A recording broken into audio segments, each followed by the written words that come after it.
1,000 piso. Iyan ang eksaktong halaga na itinakdang aking asawa para sa aking kaluluwa ngayong gabi. Nakatayo ako sa isang maliwanag na entablado. Paralisado ngang matinding kahihiyan na pumipigil sa aking pahinga. 300 sa mapiling bisita ang Maynila ang nagtatawanan sa akin. Ang kristal na chandelierang malaking ballroom na ito sa Bonifacio Global City ay parang libu-libong naglalagablab na mata na tumutusok sa aking balat. Si Mateo. Ang aking asawa sa lupnga, 27 taon. Ay hawak ang mikropono ng kaswal at may kalupitan. Ang kanyang muha ay namumula sa mamahaling single malt whiskey at sa nakakalasing. Napakiramdam ng atensyon ng publiko. Iginagalaw niya ang kanyang kamay patungo sa akin na parabang ako ay isang lumang kasangkapan na gusto niyang itapon. Sino ang gusto ng walang kwentang asawang? Ito ulit niya sa pamamagitan ng state-of-the-art sound system. Ang kanyang boses ay punong pekang kagandahan. Simulan natin ang pagbibit sa 1,000 piso.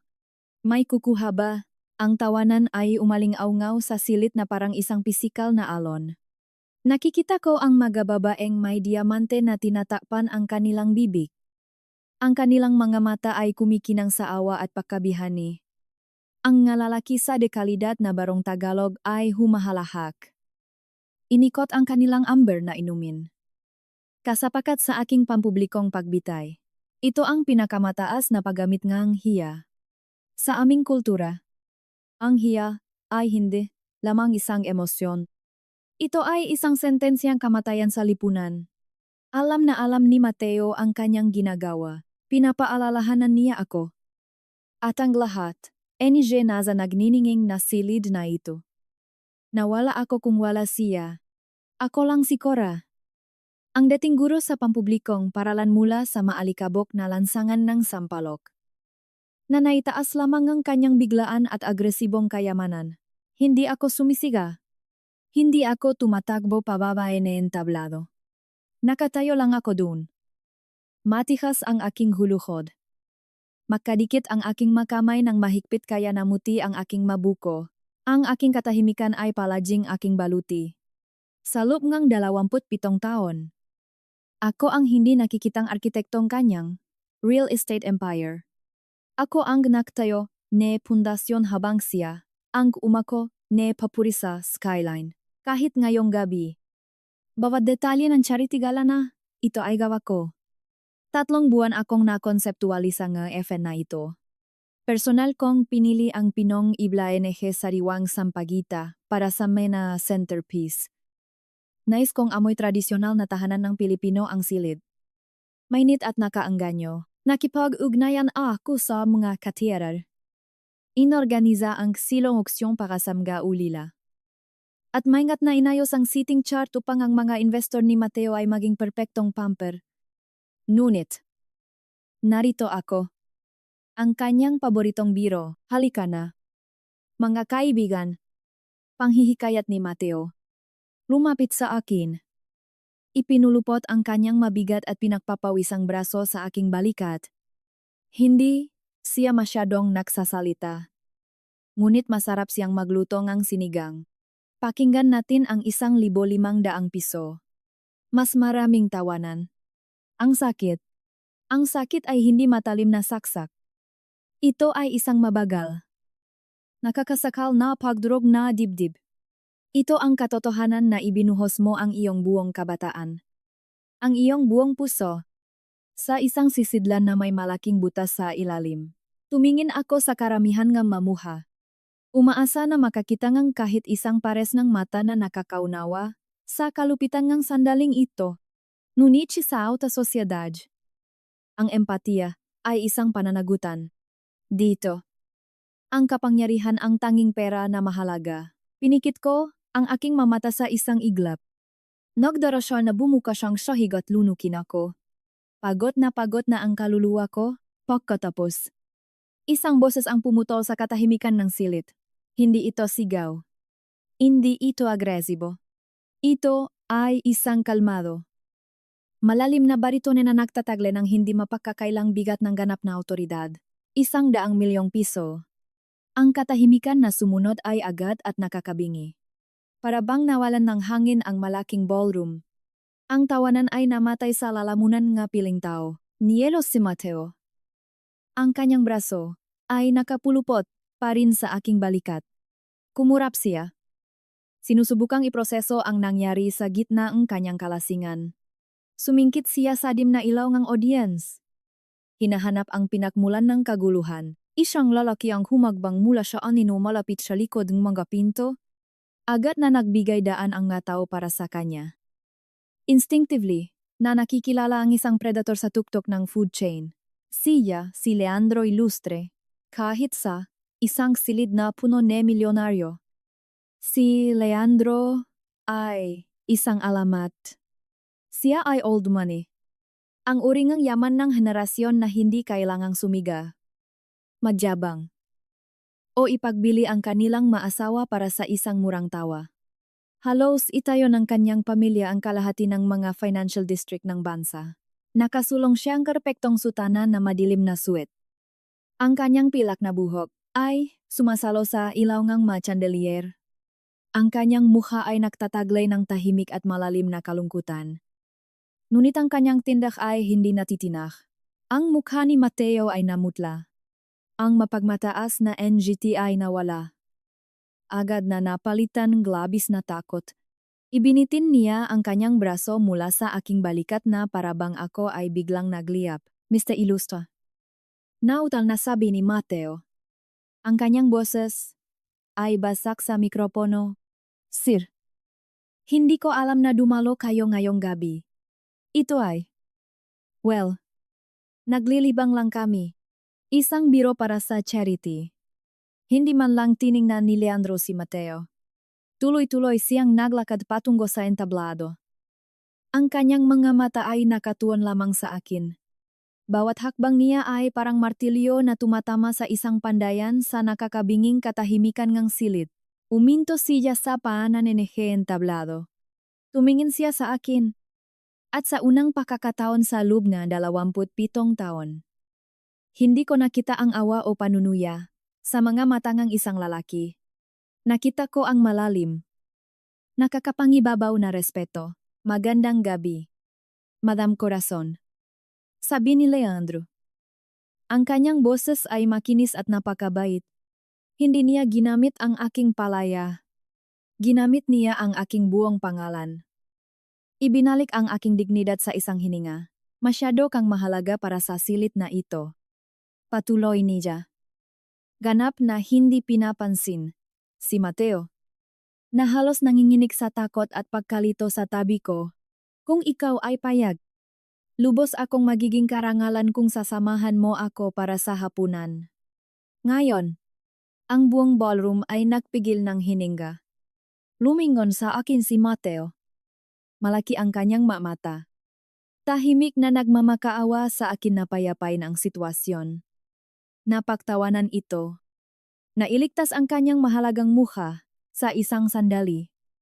Ang mabibigat na tanikalangang utang na loob at tungkulin sa asawa ay humila sa aking mabukong-bukong. Ang kondisyon ng mega dekada ay nagsasabi sa akin na gumite. Tumanggi ng magalang. At manatili sa aking asawa. Ngunit tiningnan ko ang sariwang sampagita sa magalameza. Naalala ko ang amoy ngang chalk sa aking lumang silid-aralan sa Sampaloc. Naalala ko kung sino, ako bago ako naging anino ni Mateo. Gusto ko. Mr. Ilustre. Sabi ko. Ang aking boses ay matatag. Malinaw. At perpektong pinalakas ang mikropono na hawak pa rin ni Mateo. Hindi ako tumingin sa aking asawa. Inangat ko ang subtle tray ng aking sutang gown at naglakad pababa ng entablado. Nag-abot ng kamay si Leandro. Hindi para hilahin ako, kundi para magbigay ng suporta kung kailangan ko. Hinawakan ko ang kanyang kamay. Ang kanyang hawak ay mainit at magalang. Makasama kaming naglakad sa gitna ng pasilyo ng ballroom. Nilampasan ang gatulala na mukha ng 300 tao na nasaksihan ang isang multo na biglang nabuhay. Ang biyahe ng kotse papalayo sa Bonifacio Global City ay tahimik. Nakaupo ako sa malambot na upuan ng pribadong sasakyan ni Leandro. Pinapanood ang nga neon light ng metropolis na lumabos sa bintana na nabasa ng ulan. Naksimula nang bumuhos ang malakas at walang humpay na ulan ng monsoon. Tumutunog, ito sa bubong na G-Cots. Isang nakakaginhawang. Pamilyar na tunog na nagugas, nang nananatiling amoy ng whiskey at kalupitan ni Mateo. Nakausap ko si Leandro. Binibigyan niya ako NJ espasyo. Hindi siya nangungulit. Hindi siya humihingi ng usapan. Hinayaan niya lang akong huminga sa tahimik na dignidad ng sandali. Samantala, milya-milya ang layo sa aming mansyon sa Forbes Park. Alam ko kung ano ang nangyayari. Mas marahas ang bagyo sa isip ni Mateo kaysa sa bagyo sa labas. Halos makita ko siyang naglalakad sa marmol na sahig. Ang kanyang mukha ay pula sa galit at kahihiyan. Idinidyal niya ang kanyang executive assistant. Si Tricia. Sumisigaw sa kanyang telepono. Alamin ang lahat tungkol kay Leandro Ilustre at sa asawa ko. Sigaw ni Mateo. Kinakain siya ng kanyang paranoia. Siguradong may relasyon sila. Walang ibang paliwanag. Bakit titingnan ng isang bilyonaryo ang isang 50 anyos na babae?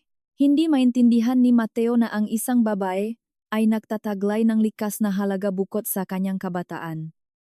Kanyang katawan? O kanyang pagiging kapaki-pakinabang sa isang lalaki.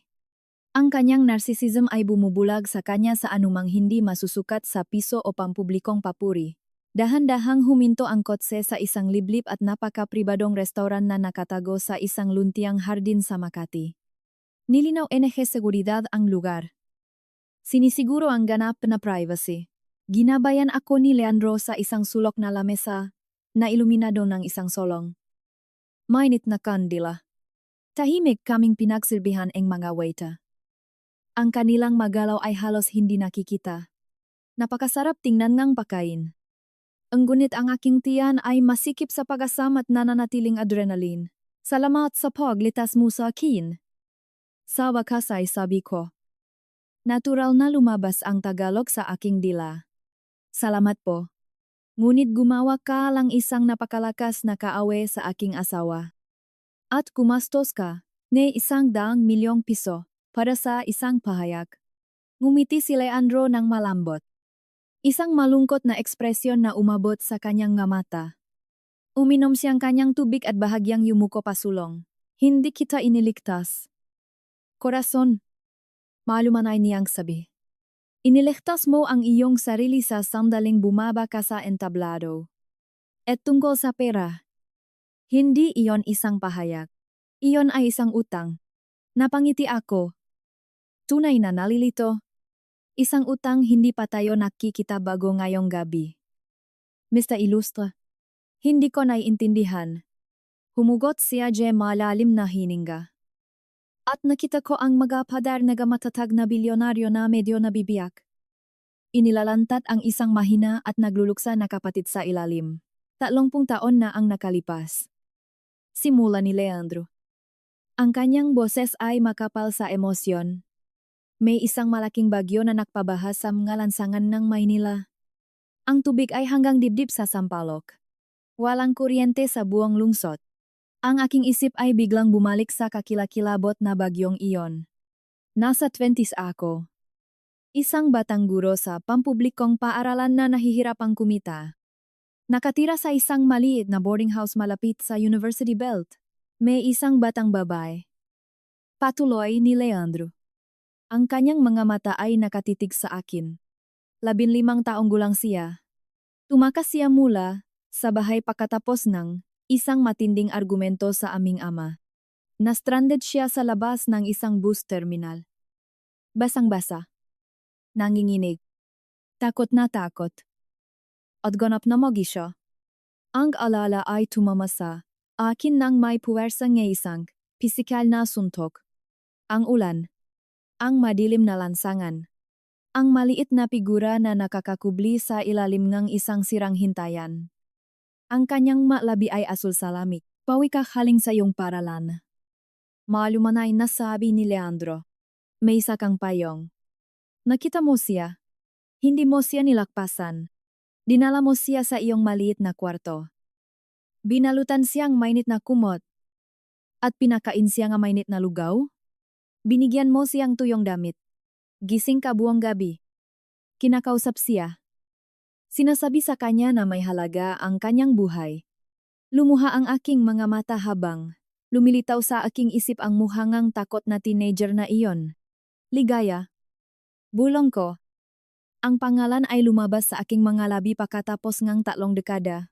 Kinabahan si Leandro. Isang luha ang tumulo mula sa kanyang mata at bumaba sa kanyang muha. Dahan-dahan siyang tumango. Aw! Ligaya. Ang aking kapatid na babae. Sabi niya. Ang kanyang boses ay bahagyang basag. Iniligtas mo ang kanyang buhay noong gabing iyon. Binigyan mo siyang lakas ng loob na tawagan ako kinabukasan upang maiuwi ko siya. Ang mabigat na bigat ng utang na loob ay pumuno sa espasyo sa pagitan namin. Ito ang pinakamalalim. Pinakasagradong utang sa aming kultura. Isang utang ng pasasalamat na lumalampas sa panahon at pera. Naging isang matapang siyang human rights lawyer. Sabi ni Leandro. Isang mapagmataas na ngiti ang lumabas sa kanyang kalungkutan. Inilaan niya ang kanyang buong buhay sa pakikipaglaban para sa mga marginalized. Para sa mga inaabuso. Para sa mga bata sa lansangan. Pinangalanan niya ang kanyang foundation sa kabaitan ng isang estranghero. Huminto siya. Tumingin sa kanyang kamay. Ang katahimikan ay humaba. Mabigat at makapal sa mga luhang, hindi pa nalalabas. Namatay siya 2 buwan na ang nakalipas. Bulong ni Leandro. Ang mga salita ay nagdadalaeng nakapipinsalang katapusan ng kamatayan. Kanser? Masyado itong mabilis. Bumagsak ang aking puso. Ang bigat sa dibdib. Ang maliit na batang, babay na nanginginig sa aking maliit na silit. Na lumaki upang baguhin ang mundo. Ay wala na. Inabot ko ang aking kamay sa mesa. At malumanay na inilagay ang aking kamay sa kamay ni Leandro. Ako ay lubos na nalulungkot. Sabi ko. Ang aking boses ay nanginginig sa tunay na kalungkutan. Nakikiramay ako. Humugot si Leandrong malalim na hininga. Kinukumposo ang kanyang sarili. Inabot niya sa bulsa ngang kanyang tailored suit at kinuha ang isang makapal at mabigat na sobrenaselyadong pulang wax. Sa kanyang huling araw. Paliwanag ni Leandro. Inilagay ang sobrenang, maingat sa harap ko. Kumuha si Ligaya ngang pribadong investigador. Gusto niyang hanapin ang batang guro mula sa Sampaloc. Gusto niyang magpasalamat. Tumingin ako sa sobre. Ang aking makamay ay biglang nanginginig. Ang wax seal ay nagtataglay ng masalimot na sagisag ng kanilang pamilyang foundation. Nang malaman niyang ikaw ay kasal kay Mateo Valderrama. Sabi ni Leandro. Ang kanyang tono ay medyo tumigas. Nalulungkot siya. Alam niya ang kanyang reputasyon. Alam niya kung anong uri ng buhay ang iyong tinatahak sa anino. Dahan-dahang tumayo si Leandro. Inaayos ang kanyang jacket. Tumingin siya sa akin na may ekspresyon ng walang pag-alinlangan na katapatan. Ito ang kanyang huling hiling. Corazon, ako lamang ang mensahero. Mahinahon niyang sabi. Pahahatin ko ang aking driver sa Forbes Park. Huwag mong buksan ito hanggat hindi ka nag-isa. Bahagya siyang yumuko. Isang galaw ng matinding respeto.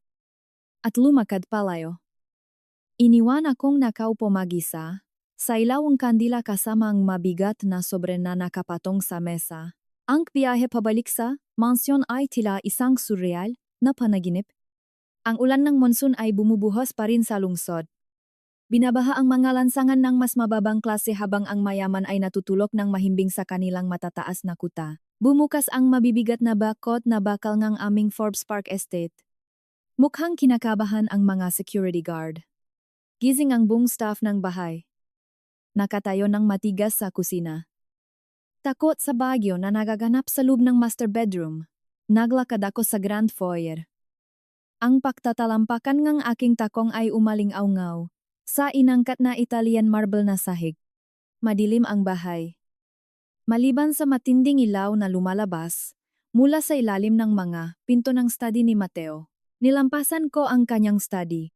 Wala akong lakas o pagnanais na makipag-ugnayan sa kanyang marupok na ego ngayong gabi. Naglakad ako diretso sa grand sweeping staircase at pumasok sa guest room sa dulo ng pasilyo. Ikinandado ko ang mabigat na pinto NG mahogany sa aking likuran. Ang tunog ng deadbolt ay parang putong baril sa tahimik na bahay. Ilang minuto pagkatapos, narinig ko ang mabibigat at agresibong mga yabak ng aking asawa na bumubulusok sa pasilyo. Huminto siya sa labas ng aking pinto. Nanginginig ng husto ang doorknob. Kura! Ungol ni Mateo sa makapal na kahoy. Ang kanyang boses ay nanginginig sa pinigilang galit. Buksan ang pinto. Ano ang sinabi mo sa kanya? Ano ang ipinangako mo sa matandang iyon? Hindi ako sumasagot. Nakatayo ako sa gitnang madilim na silid. Nakasuot pa rin ngang aking basang sutang gown. Mahigpit na hawak ang selyadong sobre sa aking dibdib. Pinalungkot mo ako ngayong gabi. Bulong ni Mateo. Inihahampas ang isang mabigat na kamao sa pinto. Pinahiya mo ako sa harap nga aking na investor. Ikaw ang aking asawa. Aking ka. Buksan mo ang pinto ngayon. Ang kanyang masalita. Na dating nagpapaparalisa sa akin sa takot at hiya. Ay biglang naging hungkak. Ang maito ay ang desperadong tahol ng isang maliit. Takot na tao na napagtanto niyang nawawalan siya ang kontrol sa kanyang paboritong ari-arian. Lumapit ako sa maliit na ilaw sa tabing kama at binuksan ito. Ang malambot na ginintuang ilaw ay nagtulak pabalik sa dilim ng silid. Hindi mo ba ako pinapansin, sihaw ni Mateo? Sinisipa ang ilalim ng pinto. Wala ka kung wala ako. Cora. Wala. Saan ka pupunta pabalik sa mga barong-barong ng sampalok? Umupo ako sa gilid ng kama. Ang tunong kanyang tantrum ay nawawala sa white noise. Sinundan ko ang pulang waksil gamit ang aking hinlalaki. Ang crest ay malamig at matigas sa aking balat. Matatag na ang aking makamay ngayon. Ganap nang huminto ang panginginik. Isiniksik ko ang aking kuko sa ilalim wax at binuksan ang selyo. Sa loob ng makapal na sobre, may isang tumpok ngang mabibigat na legal na dokumento. Perpektong nakatali at notaryado. Ngunit nakapatong sa mga ito ay isang piraso ng sulat kamay na stationery. Ang sulat kamay ay eleganteng ngunit bahagyang nanginginig. Ang pisikal na ebidensya ngang isang namamatay na babae na gumagamit ng kanyang huling lakas upang magsulat ng mensahe. Binuksan ko ang liham. Ang papel ay maingay na kumukulubot sa tahimik na silid. Sa labas na pinto. Ang paklalakat ni Mateo ay naaking mas makulo. Ang kanyang mainsulto ay naging mas masama. Ngunit tila milya-milya ang layo niya. Binasa ko ang unang linyang liham. At muling nawalan akong hininga. Sa aking tagapagligtas. Aking guro. Aking ilaw sa dilim. Tumulo ang luha mula sa aking mapilik mata.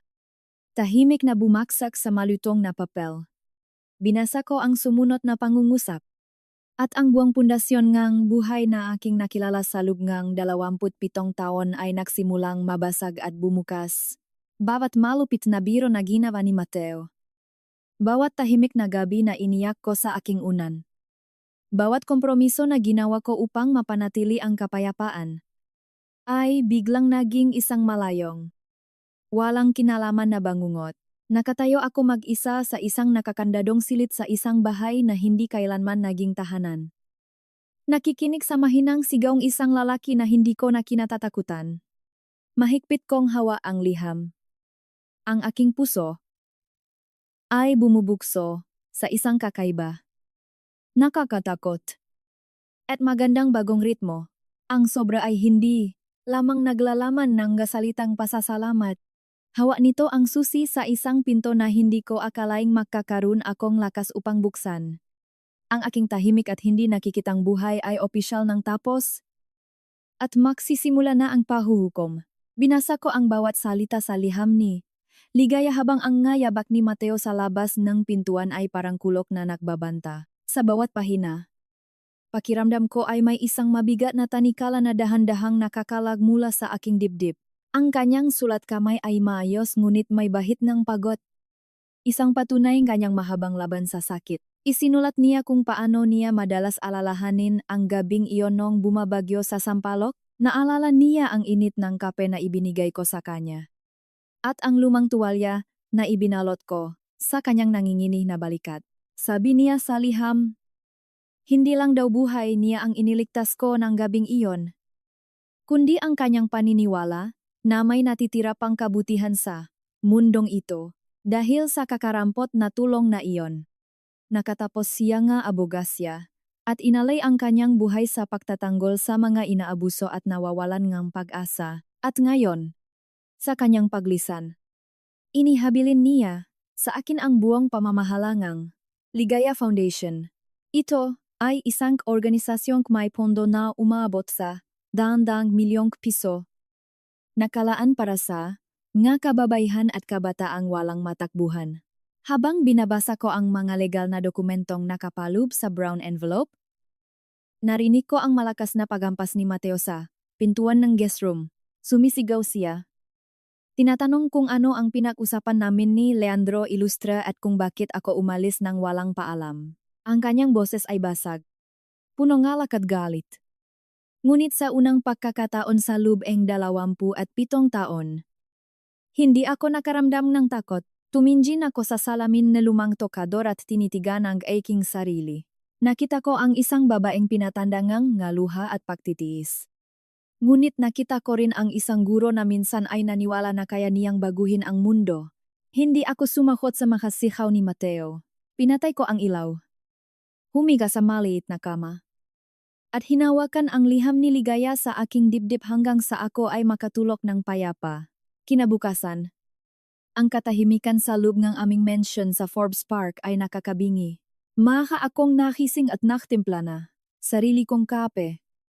Isang simpleng gawain na matagal ko nang hindi nagagawa dahil palaging may mga sambahay na inutusan si Mateo habang nakaupo ako sa kusina. Napansin ko ang sunod-sunod na pakring ng telepono ni Mateo mula sa itaas. Hindi iyon tumigil. Isang walang katapusang ingay na tila nagbabadya nga isang malaking sakuna. Bumaba si Tricia, ang executive assistant ni Mateo. At ang kanyang mukha ay kasing puting papel. Nanginginig ang kanyang makamay habang hawak ang isang tablet. At hindi siya makatingin ng diretso sa aking makamata. Tinanong ko siya ng mahinahon kung anong nangyayari. Ipinakita sa akin ni Tricia ang isang video na kumakalat sa buong internet. Umabot na sa milyon-milyong views sa loob, lamang ang ilang oras. Ito ay kuha mula sa Charity Gala kagabi. Eksakto noong hawak ni Mateo ang mikropono at inialok ako sa mga bisita para sa halagang 1,000 piso. Ang camera angle ay mula sa isang bisita sa harapan. Kitang-kita ang mapagmataas ng ngiti ni Mateo at ang aking nakayukong ulo. Habang ako ay pinagtatawanan ng buong alta sosyedad ng Maynila. Ngunit ang reaksyon ng publiko ay hindi katulad ng mga taong nasa ballroom. Ang makomento ay puno na galit, pandidiri, at matinding pagtuliksa sa kawalang hiyaan ng isang tanyak na real estate developer. Bumuhos ang simpatiya para sa akin mula sa mga ordinaryong Pilipino. Mga taong nakakaintindi sa lalim ng pambabastos na ginawa niya sa kanyang sariling asawa. Bago pa man, mag-alas 9 ng umaga. Nagsimula nang mag-pull out ang mga malalaking investors mula sa mga proyekto ng Valderrama Group. Ang mga bangko ay nagpadala nga sunod-sunod na abiso upang muling suriin ang kanilang mga pautang. Ang mga kaibigan ni Mateo sa Polo Club. Ang politikong madalas niyang bayaran para sa permit. Lahat sila ay biglang naging bulag at bingi sa kanyang matawag sa mundo ng high society. Ang hiya ay hindi nasusukat sa kasalanan, kundi sa kung sino ang nahuli at napahiya sa publiko. At si Mateo ay naging isang malaking lason na walang sinuman ang gustong hawakan. Bumaba si Mateo mula sa master bedroom. Magulo ang buhok. Pawisan. At nakasuot pa rin ngang kanyang silk robe. Ang kanyang mga mata ay nanlilisik sa takot at pagkalito habang binabasa niya ang mga balita sa kanyang telepono. Tiningnan niya ako at sa halip na humingi ng tawad, inutusan niya akong mag-ayos kaagad. Sabi niya, kailangan naming magpa-interview sa isang sikat na mamahayag mamayang hapon upang sabihin na ang lahat ay isang malaking biro lamang. Kailangan ko raw umiyak sa telebisyon. Hawakan ang kanyang kamay at sabihin sa buong Pilipinas na siya ay isang mabuting asawa. Tiningnan ko siya. Hindi na bilang isang asawa o isang Panginoon, kundi bilang isang maliit na lalaking nakukubli sa likod ng kanyang mamamahaling damit. Nagsalita ako ng tahimik ngunit malinaw. Hindi na ako kasali sa palabas mo. Mateo, natigilan siya. Ang kanyang bibig ay bahagyang nakaawang. Hindi makapaniwala sa narinig niya mula sa babaeng 27 taon niyang tinapakan. Sumigaw siya na utang ko sa kanya ang lahat ng karangyaan ko. Na kung wala siya, ay babalik ako sa pagiging isang hamak na guro sa public school na walang makain. Hindi ako nakipagtalo. Tumalikod ako. Naglakad paket sa aking kwarto. At kumuha ang isang simpleng maleta. Isinilit ko lamang ang ilang mga pangaraw-araw na damit. Ang aking lumang Biblia. At ang envelope mula kay Leandro Ilustre. Iniwan ko sa lubenehe aparador ang mga diamante. Ang mga design na bags. At ang mga mamahaling sapatos na hindi ko naman talaga ginusto. Habang naglalakad ako pababa ng grand staircase, nakita ko si Mateo na nakasalampak sa sahingang sala. Nakahawak sa kanyang ulo habang patuloy na nagriring ang lahat ng linya ng telepono sa bahay. Hindi na niya ako tinawa. At hindi ko na rin siya nilingon. Binuksan ko ang mabigat na pintuang gawa sa Nara. Humakbang palabas. At naramdaman ang sikat ng araw sa aking mukha. Ang unang linggo pagkatapos kong umalis ay parang isang panaginip na unti-unting naging totoo. Tumuloy ako sa isang tahimik na apartment sa Quezon City. Malapit sa pangunahing shelter ng Ligaya Foundation. Kasama ko si Leandro at ang menya abogado ni Foundation. Sinimulan naming ayusin ang lahat ng kinakailangang papeles para sa aking pagupo bilang tagapamahala. Isang maulan na hapon. Nagpasya akong bumisita sa shelter ng walang pasabi.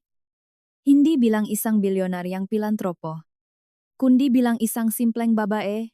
Ang amoy nga, ulan na humahalo sa usok ng mga sasakyan ay nagbalik sa akin sa mga araw na ako ay nagtuturo pa sa Maynila. Pagpasok ko sa loob na pasilidad. Sinalubong akong ingay nga, mga batang naglalaro at mga inang nakukwentuhan sa hapagkainan. Sa isang sulok, nakita ko ang isang batang babae. Marahil ay nasa 20 taong gulang pa lamang. Karga-karga ang isang umiiyak na sanggol. Ang kanyang mamata ay malalim. Maitim ang ilalim. At puno nga matinding pagod na tanging ang mataong nawalan ng pag-asa ang nakakaalam. Lumapit ako sa kanya. Umupo sa bakanteng silya sa kanyang tabi. At tinanong kung ano ang kanyang pangalan. Sabi niya, Joy po. Sabay yukong kanyang ulo na tila nahihiya sa kanyang sitwasyon.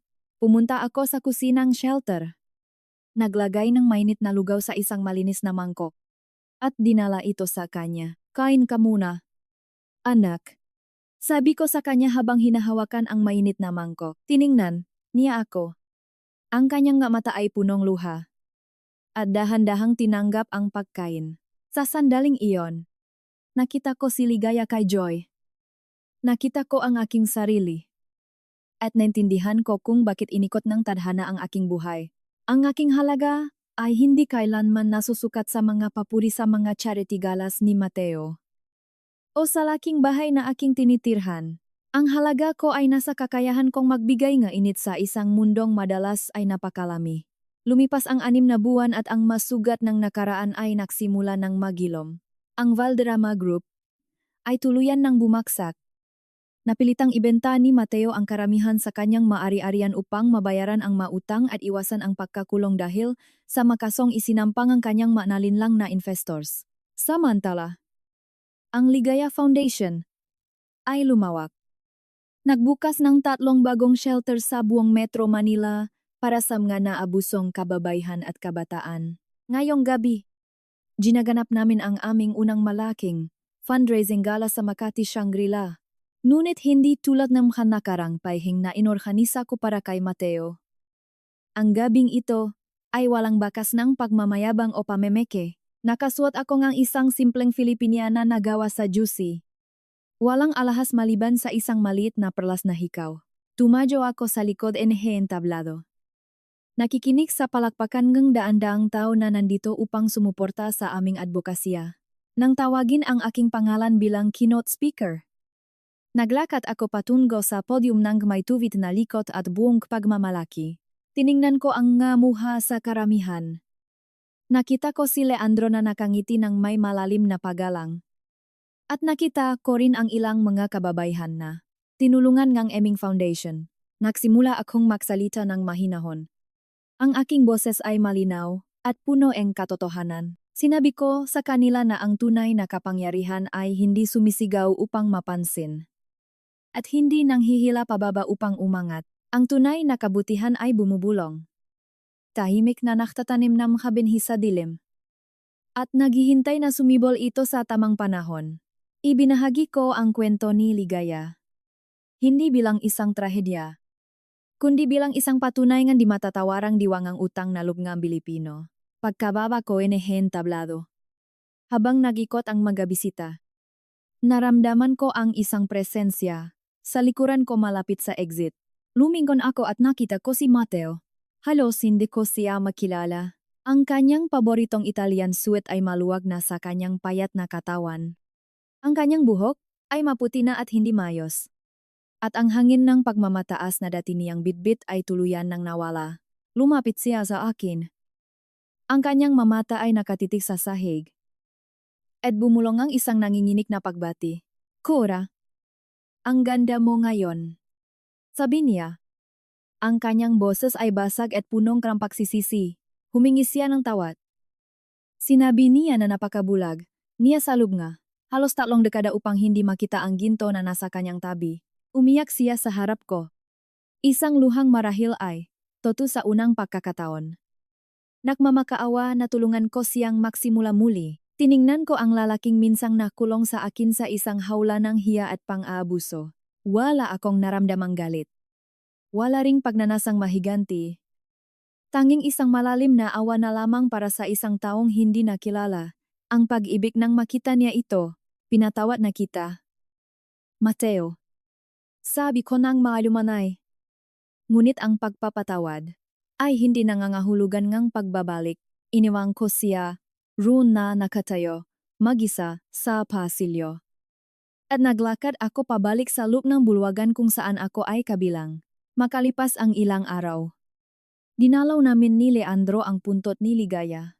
Sa isang tahimik na sementeryo sa ilalim ng isang malaking puno ng acacia. Umuambon ng banayat. Ngunit ang hangin ay presko at nagdadala ng amoy ng sariwang damo. Inilapag ko ang isang simpleng palumpon ng gaputing rosa sa kanyang lapida at tahimik na nagpasalamat sa kanyang buhay. Sa kanyang tapang. At sa kalayaang ibinigay niya sa akin. Habang naklalakad kami ni Leandro palabas ng sementeryo.